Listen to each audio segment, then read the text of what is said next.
Welcome to Amazing Business Radio with best-selling author and customer service and business expert, Shep Hyken. Shep will talk with some of the smartest thinkers in business to help make you more successful in your professional and personal life. This is Amazing Business Radio with Shep Hyken.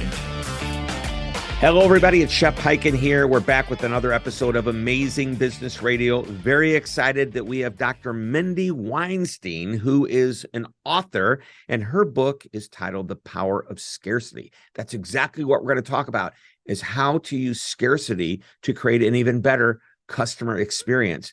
And more about that in just a moment. Before we get into it, I have to tell you about our sponsor, Text Expander, a productivity tool, very cool tool. Imagine this. You type the same thing over and over. You respond to customers, clients, whatever you want to call them, with the same email again and again. Imagine if you could just have a little code and you type in a few letters and immediately that populates your email or anything that you write over and over again. It's an incredible productivity tool. My team is using it. Cindy in my office says it saves her hours and hours every week. More about that at the break. Now, before we get into the episode, a couple of quick announcements. And if you've listened to the show, you know what they are. If you've got an amazing story you would like to share or a question you would like to ask, if it is a question, use the hashtag AskShep, but go to any of the social media channels. I am pretty much everywhere. I will answer your question there. I will answer it on the show, perhaps in my newsletter or on my TV show, Be Amazing or Go Home. And that can be found on Amazon Prime, Apple TV, Roku. You can go to beamazing.tv. That's beamazing.tv, and you can watch episodes there. All right, let's jump into our interview today with Dr. Mindy Weinstein. Mindy, welcome to the show. Thank you so much for having me. I love the book, The Power of Scarcity, Leveraging Urgency and Demand to Influence Customer Decisions. Now, why would I have a marketing expert talk about scarcity on a customer service and experience show? And I believe that when a company makes you feel special, that you are able to get something that seems or appears to be hard to get, if you do it right, you endear them to that company. They feel connected to the brand. They feel like I got something that nobody else could, or not many people could. And there's a whole, the scarcity mindset is, if you're marketing a scarcity mindset, we're trying to make you feel like you're going to miss out on something. Mm-hmm. And then I sometimes think that's a little bit, what am I saying? Is it pushy, aggressive? Maybe I want to make you feel bad if you don't get it. You take a totally different approach in your book. Your approach is like a really, really positive spin on how to create that mindset. That's why I wanted to bring you on a customer experience show. So there you go. That's my setup. So what do you think? Where would you like to start with the concept? You have a few minutes here to hang out and talk. Let's start with like the big part of the book. Why? Yeah. Okay. Well, if you don't mind me giving you some context into why I wrote this book, because that's what I keep getting, the question of why is scarcity where you decided just to put, your foot down, you're going to just work on this particular topic. And for me, I have a marketing background. And when I was working on my PhD, it was in general psychology. And I was really curious of what are those influence factors, with consumers. But there's that fine line, and it's some of the examples you just gave already of what influences people, but not necessarily manipulation or getting them to do something that's not in their best interest.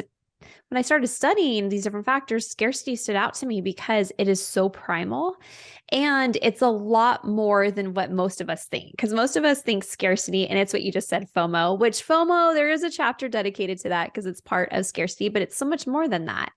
And that's really what caught my attention, was that scarcity has these different outcomes and our brain is wired a certain way to react to scarcity, and we can use it in a positive way. And so that's really what got me down that whole rabbit hole. And then when COVID hit, and that was part of my studies, but when COVID hit and there was a run on toilet paper, I thought to myself, I think this is a book. I think this is a topic that needs to get out there. Toilet paper at the grocery store, you're being rationed out at times. Yeah. That's, I guess, a scarcity mind. It was freaking people out. I remember going to the grocery stores and seeing panic in the stores and going over to different aisles, and there's nothing in the refrigerator in the meat section. It's all gone. People are buying and hoarding because they're afraid they're not going to be able to have it. And fortunately, they were wrong. Right. That would have been a terrible thing but that was a whole nother set of problems we would have had.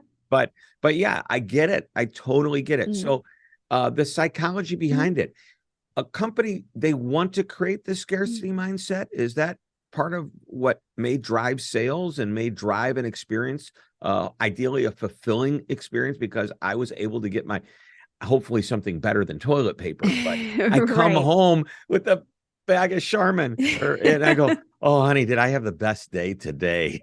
And you feel like you won. You probably felt like you won at this competition with people you don't know for the toilet paper.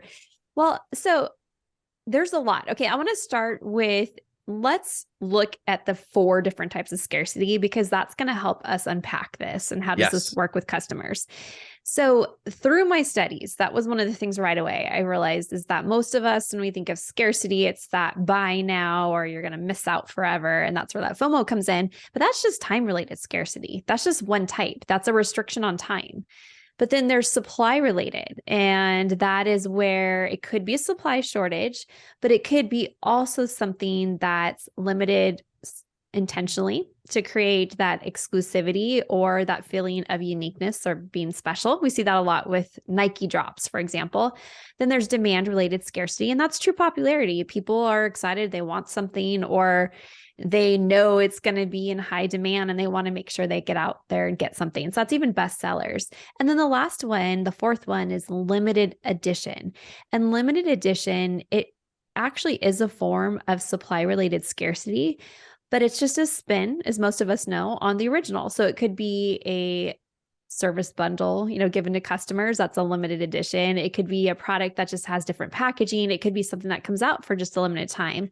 And so the reason I want to describe those is because then what I've found with businesses, I had this academic knowledge because that's what I was studying, was scarcity. But when I started working on the book and talking to different businesses, McDonald's, talking to 1-800-Flowers, I talked to all sorts of businesses, that it's really interesting when they were incorporating scarcity, and depending on which type, they would create community, they would create customer loyalty, they would create fun, they create excitement, they'd create bonds with customers because they were informing them. And so there's those outcomes I feel like we don't always think about when we think about scarcity. We just think about just pressuring someone to do something. And by the way, all those reasons you just mentioned, the reasons you're on the show, because I believe done the right way, scarcity is a very positive experience to a customer.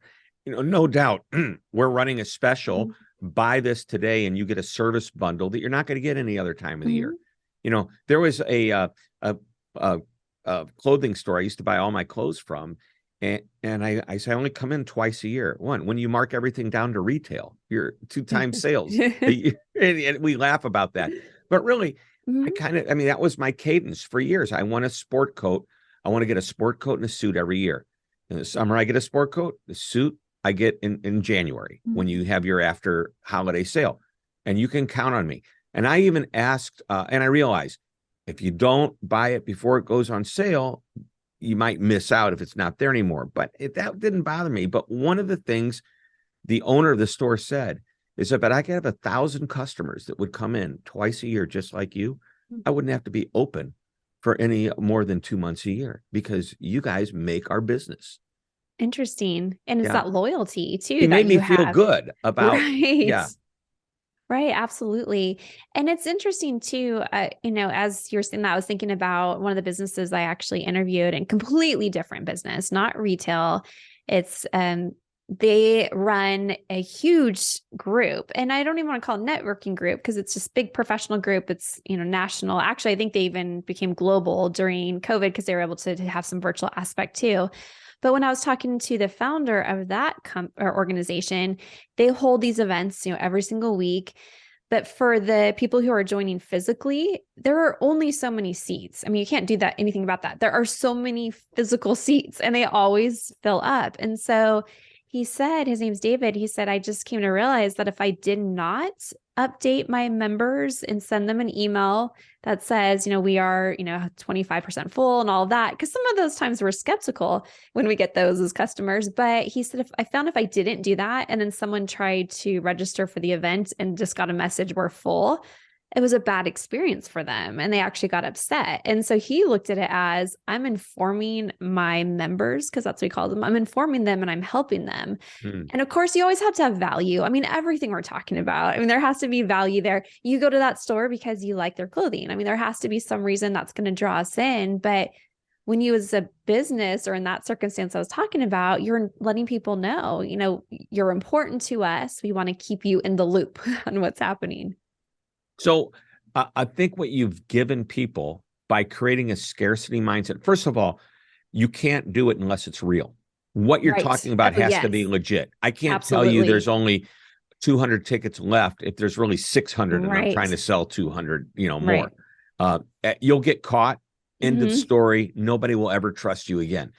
But if you do it right, it really does create an experience of control, where the customer feels they have some control over when they buy and why they would want to buy. Southwest Airlines says we've got our 2-day sale. You don't want to buy on the third day. And if you do, there's nothing you can do about going back to yesterday. It won't work. Right, because they've already told you. And I'm so glad you brought up the being genuine with it, because that's even something I warn about. We live in an age where it doesn't take much to validate whether something is true or not. We can find that information. So I actually even include examples of there. So you have to be careful with it. But the thing is, because I just told you there's all different types, you don't have to make it up. There's going to be some things that are truly limited. I even feel like that in service industries, especially if you are someone who works, with your time is really what you provide. You only have 24 hours in the day. I don't think any of us have somehow figured out to add more. We don't. So we're naturally have some kind of limitation. And so that's all very true. And one thing I really like that McDonald's has done, because they're using scarcity, but they do it in a very fun and exciting way. And so with them, that's why you will see, it was in the fall, actually, they came out, but they had their adult Happy Meal and it was only out for limited time, but people had a lot of fun with it. And it caused people to go to the restaurant and to feel like McDonald's understood part of the generations they were trying to reach, because they had the little nostalgic toys. Now they were selling on eBay for tens of thousands of dollars, but that's another crazy story. They became collectibles. Yes, they did. And even, not to digress too much, but even the McRib, when it came out last fall, is for their 5th farewell season, which they've had a lot of farewell seasons. I think we're okay. People were trying to sell McRib sandwiches on eBay. And that's the one I just couldn't wrap my head around. I don't even know how you buy that. I don't know, but that's just a side note. But anyway, I liked that because I felt like with McDonald's, when I was talking to the former VP of global marketing, that they truly tried to understand the customers and what would be something that would engage our customers, whether they're tying their product to a current event, sporting events, concerts, the latest movie, or are they choosing a particular product that they know their customers would want and they're making it limited edition? I just thought that was really interesting because it showed that they understood who their customers are. Well, let's wrap up this segment and take a real short break in a moment. But I just want to throw out, there's a restaurant that I love to go to. Won't tell you the name of the restaurant, but the initials are Sugar Fire here in, there I did it again. Sugar Fire in St. Louis. Really cool barbecue joint, right? And everybody knows it. Their goal is to run out of food every night.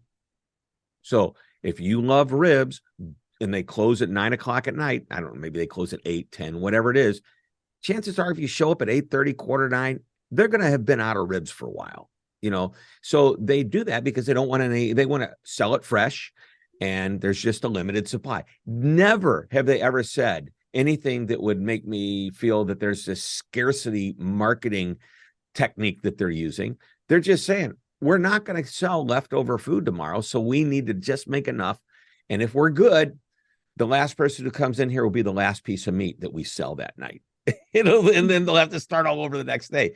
But that's a beautiful way of creating scarcity where you don't feel intimidated at all with the idea that, I better get there early. But we all know we want to rush. we want to hope it doesn't get there. Let's take a quick break. When we come back, I want to talk about my mom's Beanie Baby collection and how she spent thousands and thousands and thousands of dollars on Beanie Babies. And then what happened? So, ladies and gentlemen, boys and girls, we're talking to Dr. Mindy Weinstein, and she is the author of The Power of Scarcity, Leveraging Urgency and Demand to Influence Customer Decisions, available at Amazon. Go there today and get it. Dr. Mindy Weinstein, The Power of Scarcity, and we're going to take a short break and come right back. Let's talk about Text Expander, a tool that allows your team to eliminate repetitive typing with just a few keystrokes. Anything you type over and over, such as customer responses, will be at your team's fingertips, so they have the power to do what they do best, just faster. Quickly reply to emails and chats from a library of responses that you create, completing answers to common questions and issues. Your entire team stays on the same page with the same common responses that can be personalized on the fly. And it's simple to use. Type commonly used content into a text expander snippet and give it an abbreviation of just a few letters and symbols. Share the snippet with the team. When you type the abbreviation, it triggers a snippet and the content expands anywhere you type, including email, chat, or social media. It's that easy. Just go to www.textexpander.com to learn more about this amazing and productive tool. Sign up for a year and get 20% off. You're listening to Amazing Business Radio with best-selling author and customer service and business expert, Shep Hyken. We're back on Amazing Business Radio talking with Mindy Weinstein, and we are talking about her book, The Power of Scarcity. I love this idea. Now, my mom built up a huge Beanie Baby collection. As a matter of fact, when she passed away 3 years ago, we went into the basement and we not only found, I would say, close to 1,000 Beanie Babies, all beautifully packaged, and that she took them all and kept the tags on, kept them in their original packaging, but put them all in a plastic box. And she, I know, was paying hundreds of dollars for some of these Beanie Babies, like the Princess Di Beanie Baby, right? And then when we went to sell them, I think we averaged $2 to $3 a piece on all of them.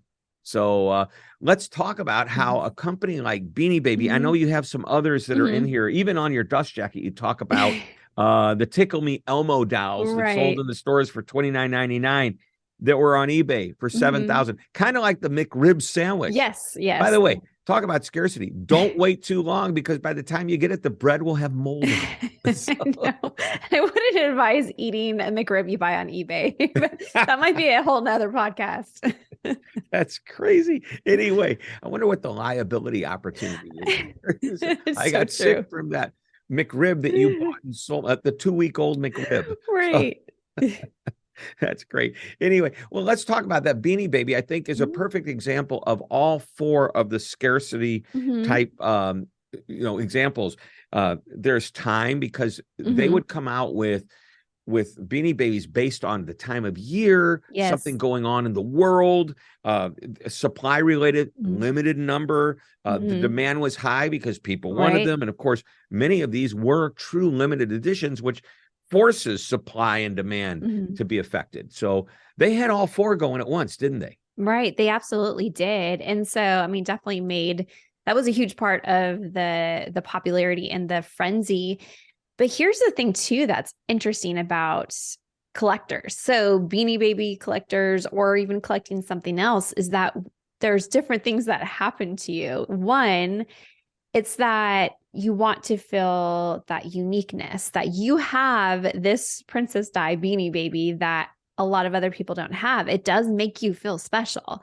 And then the other thing that happens though too, when you're a collector like that, as much as there's that feeling of uniqueness, you also now feel like you belong to a community, because you're a community of people, like-minded people who are collecting this item. And so there's other things that play into it, but it's huge. And that's why the different things that come up and, the products that are harder to get, I mean, you see that frenzy there. The PS5, I mean, I have 2 teenage boys. PlayStation, yes. Yeah. So my gosh. Yeah, I remember when my kids were into PlayStation and all that. Yep. Yeah. And it was really interesting because this last, Black Friday of 2022, it was Walmart and I believe Best Buy, because it was hard to find. I mean, the PS5 has been hard to get for a while.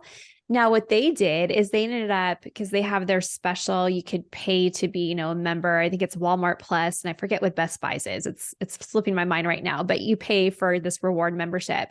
So you pay to be part of now this exclusive group. And now that you're in this exclusive group, you can get access to a hard to get item that's low in stock. It just had all these different aspects of scarcity all wrapped in. And so I thought that was really fascinating watching that this last Black Friday too. What's interesting is these membership programs, there's scarcity if you aren't a member, which is why you need to be a member to eliminate scarcity and the fear of missing out. Right. And that's the thing too. We haven't, dove into too much of the fear of missing out, but that is a huge part of scarcity. I mean, again, how I said in the beginning, our brains, the primal part of our brain reacts a certain way. And so there tends to be that fear of, I'm not going to get this product when I want to get it, or I'm not going to be able to be part of this group, or this opportunity might go by. But what's really interesting, and this is just more good to know from a customer perspective too, is that you can have that fear of loss and even in anticipation that there's going to be regret, but it's actually a lot of times just short-lived too. So it doesn't mean that that's going to be a feeling that sticks around. It's usually pretty short-lived. And I'm sure there are many people out there that have experienced the exact opposite of that, where they were able to get something, paid an incredibly inflated price, and 6 months later said, why did I spend that much money on this? Right. There's more remorse the other way. And it is interesting because there has been a ton of psychological research that supports what you just said. It's the way that we are. And actually, even there's been research showing that the feelings of excitement that we might get about the idea of gaining something is actually not as strong as the feelings even of the missing out. So just so many interesting things that happen to us. But, from going back to the customer service perspective, you just need to think about how can you do it in a positive way, in a fun way, and something that really does truly speak to your customers. Yeah. And I love the idea that you create a community. Like I'm a collector. I collect Houdini. Well, if you're looking behind me, you're going to say, well, he collects all kinds of crap. Okay. One of my big favorite collections is my Houdini movie memorabilia. I collect movie memorabilia from one particular movie that starred Tony Curtis and Janet Leigh called Houdini, about Houdini's life story. I have more posters and window cards, lobby cards, 8x10 glossies, more than anybody in the world. And there are other collectors out there, and we love to hang out and see each other's collection, and it creates this community. Right. And we're helping each other. Did you see this on eBay? Did you see this on some obscure site that somebody might have something for sale? It's very, very cool. So I love what you're talking about. You've taken something that I think is a marketing technique that some people think is sleazy, right, and turn it into something pretty darn exceptional. Thank you. Everybody out there should take a look at it, because doing it the right way creates the right experience. You want to create an experience of community around your brand and your products and services. Well, this is a really cool way to do it. And I'm amazed, and I would imagine, I don't think there's a scarcity of iPhones out there, but maybe riddle me this, Mindy, Dr. Mindy, riddle me this one.